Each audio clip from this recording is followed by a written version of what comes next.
오늘 여러분들께 전할 말씀의 제목은 보혜사 성령입니다.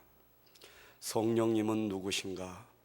성부 하나님과 성자 예수님과 더불어 영원한 영으로 우리에게 오시는 하나님, 그야말로 하나님의 영, 거룩하신 영, 그분은 오직 성령 하나님이십니다. 오늘 요한복음 16장 13절에 보면 진리의 성령이 오시면 그가 너희를 모든 진리 가운데로 인도하시리니 그가 스스로 말하지 않고 오직 들은 것을 말하며 장래일을 너희에게 알리시리라. 성령님은 우리를 진리 가운데로 인도하시는 분입니다. 진리가 누구십니까? 예수님이 이르시되 나는 길이요 진리요 생명이라. 진리는 예수님입니다. 예수님께로 우리를 인도해 주시는 분이 성령님이십니다. 그러므로 성령의 도우심이 없이는 우리는 예수께로 인도될 수도 없고 예수의 사람이 될 수도 없고 우리는 쓰임을 받을 수도 없는 것입니다. 그가 스스로 말하지 않고, 여기서 성령님을 가리켜 그라고 말씀했습니다. 우리는 사람을 향하여 그라고 말합니다. 그는 인격적인 사람이라는 것입니다. 성령님은 어떤 힘이나 불이나 능력만을 말하는 것이 아니라 인격적인 하나님이심을 알아야 합니다. 스스로 말하지 않았다. 하나님께 들은 것을 우리에게 전해주시고 우리의 문제를 하나님께 아뢰어 주시는 분이 성령님이십니다. 오직 들은 것을 말씀해 주셨으며 우리의 장래일을 너희에게 알게 하시리라. 여기서 알게 하시리라, 이 말씀은 단지 너에게 내일 이런 일이 일어날 거다라고 통지해 주시는 것이 아니라, 장래일을 알게 해 주신다는 것은 우리에게 일어날 장래일을 책임져 주신다는 것입니다. 그리고 그 가운데 오셔서 도와주시겠다는 것입니다. 그러므로 우리는 성령님을 의지하지 않으면 우리는 아무것도 아니요, 우리는 아무것도 할 수 없는 것입니다. 그러므로 우리가 설교를 하든 찬양을 하든 봉사를 하든 교사를 하든 간에 내가 한다 이렇게 생각하는 그 순간 하나님을 우리를 버리시고 우리를 떠나시는 것입니다. 그러므로 성령님이 여러분 안에 내주하시기를 강하게 원하신다면, 주여 나는 죄인입니다. 나는 아무것도 아닙니다. 나는 아무것도 할 수 없습니다. 하나님 나를 불쌍히 여겨 주옵소서. 요한복음 14장 16절에 보면 내가 아버지께 구하였으니 그가 또 다른 보혜사를 너희에게 주사 영원토록 너희와 함께 있게 하리니, 여기서 또 다른 보혜사를 보내주신다는 말씀은 예수님 자신이 보혜사시라는 것입니다. 하나님과 우리 사이의 중보자, 예수의 이름으로 기도하는 이유가 뭡니까? 오직 우리와 하나님 사이를 이어주시는 분은 오직 예수님 뿐이라는 것입니다. 그래서 예수님은 스스로 자신을 보혜사라고 말씀하시며 오늘 사랑하는 성도들에게 그가 또 다른 보혜사를 너희에게 주신다, 이렇게 말씀하고 계신 것입니다. 누가복음 13장 11장 13절에 보면 너희가 악할지라도 좋은 것을 자식에게 줄 알거든 하물며 너희 하늘 아버지께서 구하는 자에게 성령을 주시지 않겠느냐. 누가 성령을 받을 수 있습니까? 구하는 자에게 성령을 주신다고 했습니다. 누가 구합니까? 없는 자가 구합니다. 병든 자가 구합니다. 가난한 자가 구합니다. 겸손한 자에게 성령을 주시겠다는 말씀입니다. 선줄로 생각하는 자에게 성령이 오시지 않습니다. 가졌다고 생각하는 자에게 성령이 역사하실 리가 없습니다. 혹시 여러분이 가지신 게 있다 할지라도 이것은 내 것이 아니요 하나님의 것이요. 내게 건강이 있더라도 이것은 내가 지킨 건강이 아니라 하나님이 불쌍히 여겨주셔서 건강 주셔서 오늘 이 시간에 여기까지 나와 예배할 수 있게 된 것은 오직 하나님의 은혜입니다라고 고백하는 그 사람에게 성령이 임하시는 것입니다. 여러분, 누가복음 3장 21절에 보면 백성이 다 세례를 받을새 예수도 세례를 받으시고 기도하실 때 하늘이 열리며 성령이 비둘기 같은 형체로 그의 위에 강림하시더니, 성령은 세례 받을 때에 임하셨다고 말씀하지 않고 세례를 받으시고 기도하실 때에 하늘이 열렸다고 했습니다. 예수님께서 우리에게 보여주시는 거지요. 직분을 받을 때에, 세례를 받을 때에, 봉사를 할 때에, 설교를 할 때에, 찬양을 할 때에, 식당 주방에서 봉사를 할 때에 성령이 임하시는 것이 아니라 네가 골방에 들어가 하나님 앞에 꿇어 엎드릴 때에 성령이 임하실지로다 하신 것입니다. 오늘 본문에 보면 예수께서 성령의 충만함을 입어 요단강에서 돌아오사 광야에서 40일 동안 성령에 이끌리시며 마귀에게 시험을 받으시더라. 여러분, 성령의 충만함을 받으셨는데도 마귀는 예수님을 시험했습니다. 성령에 이끌리셨는데도 마귀는 예수님을 시험했다고 기록하고 있습니다. 이처럼 예수님이 오늘 우리에게 보여주시고자 하는 것은 성령 충만받아도 시험은 너희에게 있도다. 가난은 너희에게 있도다. 질병은 너희에게 있도다. 억울함은 너희에게 있도다. 슬픔은 너희에게 있도다. 성령 충만한다 할지라도. 그러면 왜 하나님은 이렇게 성령 충만 받은 자들에게도 시험을 주시는가? 이 돌들에게 명하여 떡이 되게 하라. 이 돌들에게 명하여 떡이 되게 하라는 것은 너에게 원 없이 떡을 주겠다는 것입니다. 마귀가 재물을 주겠다는 것입니다. 재산을 주겠다는 것입니다. 많은 물질을 보장해 주겠다는 것입니다.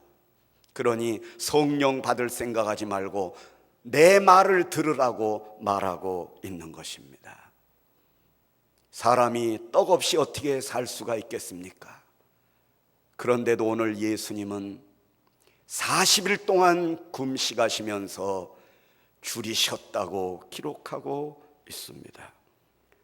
이 모든 날에 아무것도 잡수시지 아니하시니 날수가 다함에 줄이신지라. 저는 40일 금식 기도한 목사님을 보았습니다. 젊은 목사님이신데 여기 경기도의 어느 작은 기도원에서 40일 금식 기도를 하셨습니다. 37일째 되는 날 저는 그 목사님을 찾아뵈었습니다. 그런데 그 목사님이 예배당에서 나오시는데 기어서 나오시는 것을 봤습니다. 그리고 신발을 신으시는데 주저앉아서 신발을 신으시고 지팡이로 짚고 일어나가지고 나를 보셨습니다. 저는 순간 나도 모르게 눈물이 흘렀고 그 목사님 또한 저에게 아무 말씀도 못하고 울기만 하셨습니다. 저는 목사님과 함께 목사님이 기도하시는 방으로 갔습니다. 그런데 거기서 그 목사님은 자기를 위해서 기도해 달라고 그랬습니다. 목사님, 오히려 제가 기도를 받아야지요. 제가 어떻게 목사님을 위해서 기도해 줄 수가 있겠습니까? 아니요, 나를 위해서 기도해 주세요. 그러시면서 기도를 시작하려고 하는데 목사님은 옆에서 휴지를 뽑아다가 하염없이 눈물을 닦고 있었습니다. 우리 두 사람은 아무런 말도 못했고 아무런 기도도 할 수가 없었습니다. 울다가 그냥 눈을 떠야 했습니다. 여러분, 그 목사님의 얼굴에는 오직 예수밖에 없었습니다. 사랑하는 교우 여러분, 예수님께서 40일 동안 금식하셔야 될 이유가 어디 있나요? 채찍에 맞으셔야 될 이유가 어디 있나요? 창에 찔려야 될 이유가 어디 있나요? 죽은 우리들을 살려주시기 위해서, 목자 없이 방황하는 우리들에게 영생을 주시려고, 우리가 죄로 인하여 지옥 가야 되는데 우리의 죄를 담당하시기 위하여 40일 동안 금식하시며 줄여주신 것 아니겠습니까? 마귀가 또 예수님을 시험합니다. 천하만국을 보이면 내게 절하면 이것을 다 너에게 주리라. 명예를 주겠다는 것입니다. 이 명예가 우리를 죽게 만들었습니다. 남보다 내가 더 높은 위치에, 남보다 내가 높은 직분을 갈구하며 살아왔던 것은 솔직한 사실입니다. 겉으로는 아니라고, 다른 사람이 돼야 된다고, 나 같은 사람이 어떻게 이런 직분을 받냐고 말은 했지만 속으로는 사실 저부터도 얼마나 그런 것을 바라고 갈망했는지 모릅니다. 그러나 하나님은 이런 사람들을 통하여 성령 주시지 않습니다. 역사하시지 않습니다. 하나님은 겸손하기를 원하십니다. 낮아지기를 원합니다. 우리가 아무것도 아닌 것을 하나님이 알게 해주시기를 원하십니다. 마지막 세 번째로, 여기서 뛰어내려라. 그러면 내가 천하만국의 모든 영광을 이 네 발이 돌에 부딪히지 않게 너를 내가 해주리라 그랬습니다. 여기서 보면 마귀가 기록되었을 때 하나님이 너를 위하여 그 사자들을 명하사 너를 지키게 하시리라 하였고, 마귀가 그랬습니다. 기록된 말씀에 이렇게 돼 있지 않느냐, 하나님의 말씀에 이렇게 돼 있지 않느냐. 이거는 말씀을 자기 마음대로 해석한 잘못을 범하고 있는 것입니다. 이것은 비단 이 마귀가 해준 말뿐만 아니라 우리도 이런 오류에 빠질 때가 얼마나 많습니까? 성경을 자기 마음대로 해석해가지고 다른 사람이 아플 때 기도 안 해서 그랬다고, 봉사 안 해서 그렇게 됐다고. 우리는 얼마나 말씀을 가지고 많은 사람들을 상처 주고 아프게 하고 힘들게 하며 살아왔습니까? 여러분의 자녀들이 다 잘 되고 대학에 잘 들어가고 속도 안 썩이는 그런 가정이 있다면 하나님 앞에 겸손하게 감사하시기를 바랍니다. 그러나 우리들 주변에는 신앙생활 잘하는데도 자녀가 집을 나간 집도 있습니다. 하나님 앞에 충성스럽게 사는데도 몸의 질병이 떠나지 않는 성도도 있습니다. 어떻게 해석을 해야 되겠습니까? 그런데 우리가 그분들한테 뭐라고 이야기할 수 있겠습니까? 우리는 위하여 기도하며 위로해야 되는 것입니다. 그래야 그 가운데 성령이 오십니다.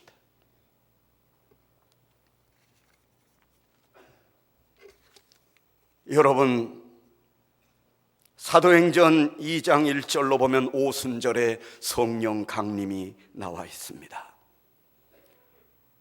오순절 날이 이미 이름에 사도행전 2장 1절, 그들이 다 같이 한 곳에 모였을 때 성령이 불같이 임했습니다. 여기서 한 곳에 모였던 이것은 기도했더니, 찬송했더니, 봉사했더니 이런 장면이 아니라 겸손하게 앉아 사도들이 전해주는 말씀을 들을 때에 그 듣는 자세로 모였더니 앉아있는 모습을 말해주는 것입니다. 하나님의 종이 강단을 통하여 여러분들에게 하나님의 말씀을 전할 때에 인간의 말로 듣지 아니하고 하나님의 음성으로, 하나님의 말씀으로 순종하며 아멘할 때에 성령이 불같이 쏟아진다는 것입니다.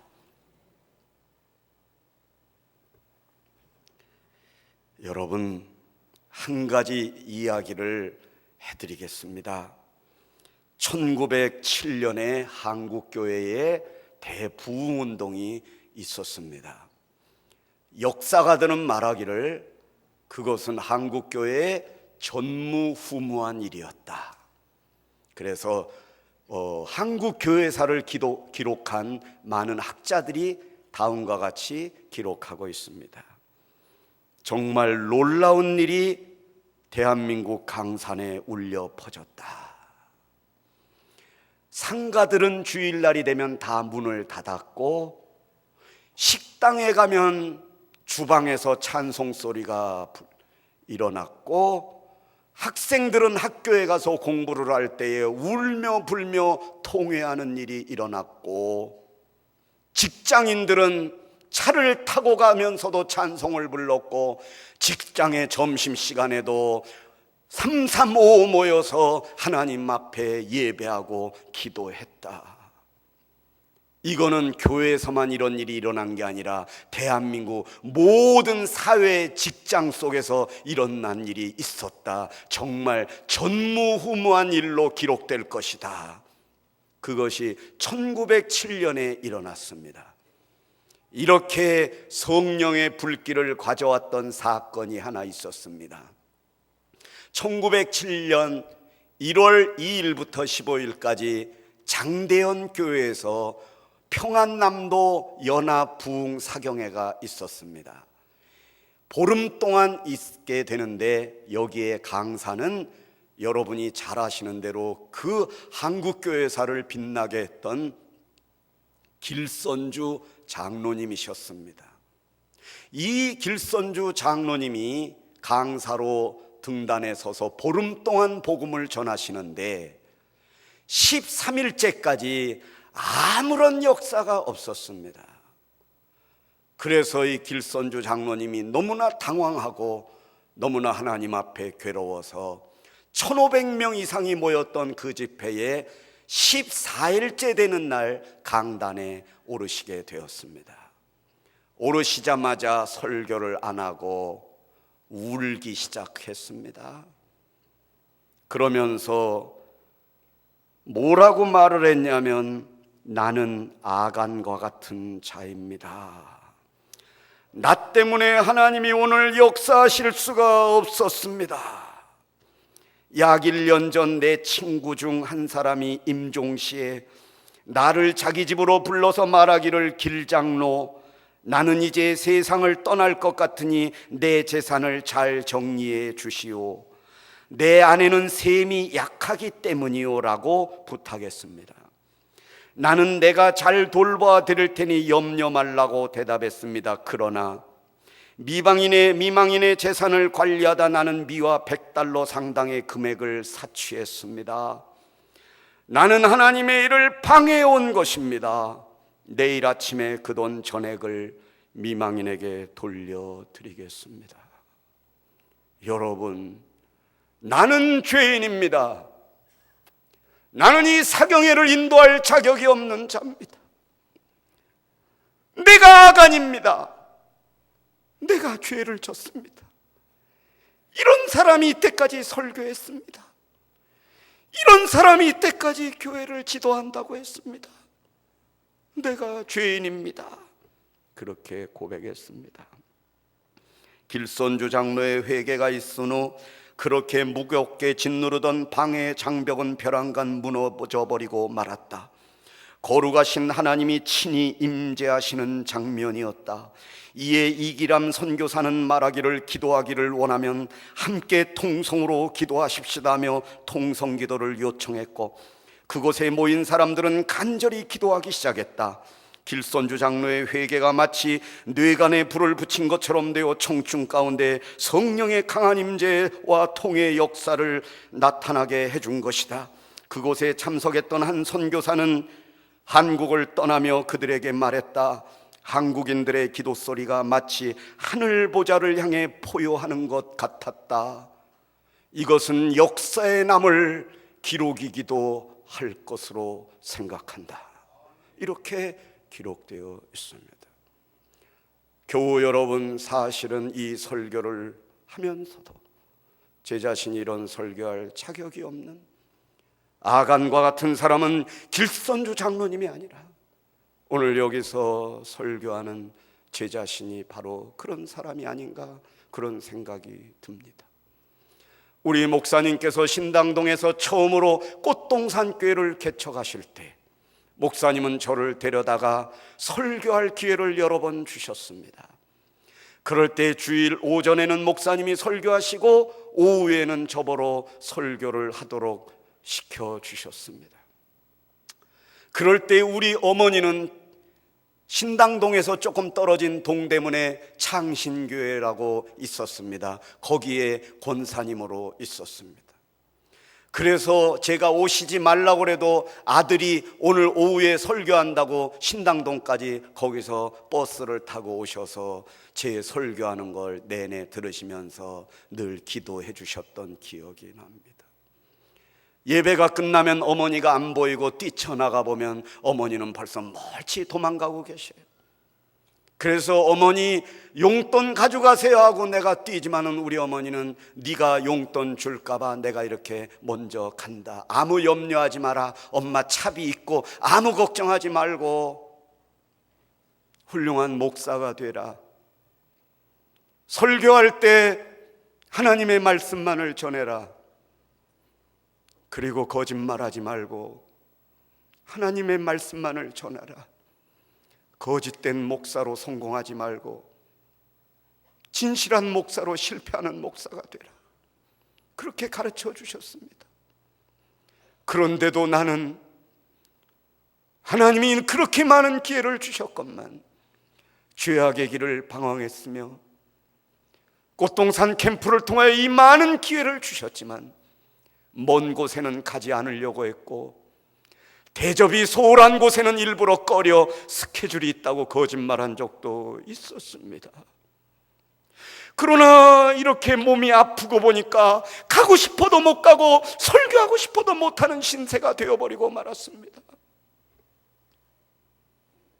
사랑하는 교우 여러분, 하나님은 작년에 저에게 죽음 앞에까지 가게 하셨습니다.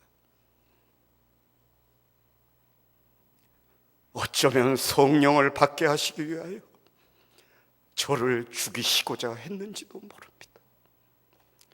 사랑하는 교우 여러분, 정말 여러분이 여기 앉아 예배하는 것은 나의 나된 것은 하나님의 은혜일 뿐이라고 고백할 수 있습니까? 내가 목사가 된 거, 내가 장로가 된 것, 내가 권사된 것이 오직 하나님의 은혜임을 자랑할 수 있겠습니까? 그러면 여러분은 오늘 성령을 받을 것입니다. 오늘 이러한 성령의 강한 역사가 저와 여러분 심령에 쏟아지게 되기를 주의 이름으로 축원드립니다. 기도하겠습니다.